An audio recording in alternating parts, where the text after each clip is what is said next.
tell you about a society which had bigger masjids than you had, which had bigger scholars than you had, which had bigger darlooms than you had. This was Muslim Spain. It had far bigger masjids than you had. Qurtuba, in the height of its flowering, had over 600 masjids. Where there were 600 masjids, we found one, and that was closed. Why? What happened? Because these are people who forgot Allah, and Allah made them forget themselves. Have you seen the Al-Hamra Palace? Wallahi, when you look at the Al-Hamra Palace, the eyes marvel at the architecture and artistry. It is an amazing palace, and throughout the palace you will see one word, La Ghaliba illallah. That dominance is only for the sake of Allah. Dominance is only for the sake of Allah. Where are those people who wrote La Ghaliba illallah? Where are those people? See, La Ghaliba, the engraving remained on the walls, but the reality of it was removed from their hearts. And the reality is that the Alhambra Palace, to a great degree, encompasses the decline of the Muslim Ummah.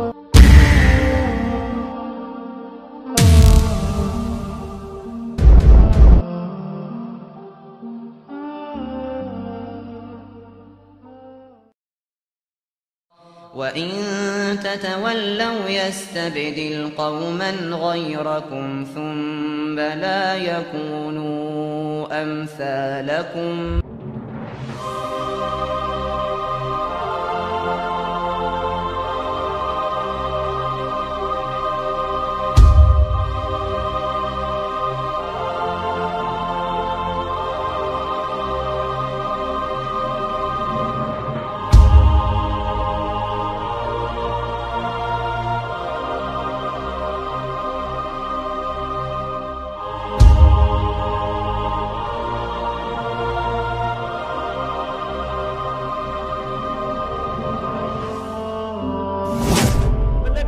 About a society which had bigger masjids than you had, which had bigger scholars than you had, which had bigger darlooms than you had. This was Muslim Spain. It had far bigger masjids than you had. Qurtuba, in the height of its flowering, had over 600 masjids. Where there were 600 masjids, we found one, and that was closed. Why? What happened? Because these are people who forgot Allah, and Allah made them forget themselves. And you look at the scholars of Spain. Who were the scholars of Spain? There were the likes of Ibn Hazm, there were the likes of Imam Qurtubi, there were the likes of Ibn Abdul Barr, there were the thinkers like Ibn Sina, Ibn Rushd. These were people who were the backbone of Islamic learning. There were no greater scholars than these in the history of Islam. And Andalus, Spain, was built on the model of Medina. And as long as their focus remained on Medina, they flourished. But when their focus turned toward the dunya, then that same progressive society sank, because the Muslims were not created for the dunya. The Muslims were not created for the dunya. The Muslims were created for the hereafter. We are Abdullah. We are the slaves of Allah subhanahu wa ta'ala. And the highest status that we can reach is that we will remain the slaves of Allah subhanahu wa ta'ala. This very society, Spain, when their own people, their focus became the dunya, then every single person was concerned about himself. He was concerned about his own kursi. And the narrations mention that the rulers of Spain, what they would do, that the Muslims would actually make treaties with the Christians, and they would fight against their own Muslims. They would fight against their own Muslims. And really these were the Abu Righals of that time. And throughout history you will find Abu Righal. Do you know who Abu Righal was? Do you know who Abu Righal was? Abu Righal was a man who lived in Taif.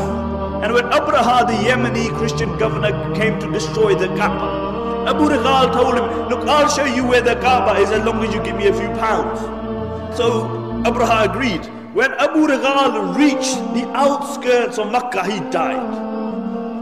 And what the Arabs would do, they would pelt his grave with stones, because he was a man who was ready to sell his religion and his people for $1 and a dime.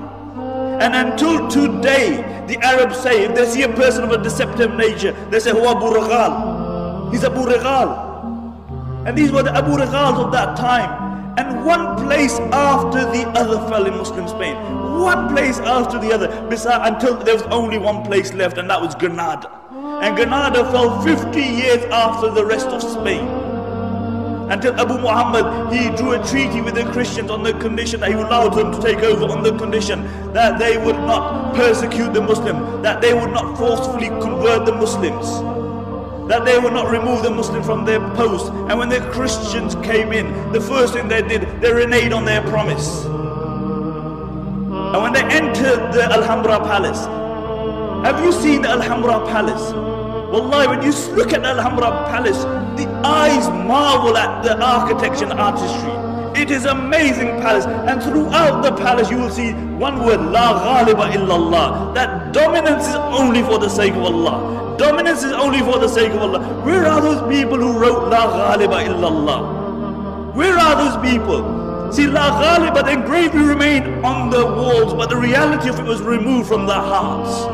And the reality is that the Alhambra Palace, to a great degree, encompasses the decline of the Muslim Ummah, whilst the mud hut in which Umar ibn Khattab radiallahu anh lived embodies the spirit of Islam. And really, when these Christians, they walked into the Alhambra, they found the highest place that they could find, and they erected a crucifix there. And when Abu Muhammad saw this, he began to cry. He began to cry, and his mother rebuked him. She said, why are you crying like a woman when you couldn't defend it like a man? Why are you crying like a woman when you couldn't defend it like a man? And this is our state today, really. We whinge about everything. We blame everybody else besides ourselves. We blame the Christians, we blame the Jews, we blame everybody else. But it's one person we don't blame, it's us. We even blame time. The zamana yesaya. As an Arabic poet says, it's a na'ibu zamanana wal aibu fina wa ma li zamanina aibun siwana. He said, we find fault in time, but the reality is that the fault lies within us. And if there was any one fault in time, it is that it has to carry the likes of me and you. That's the only fault with time.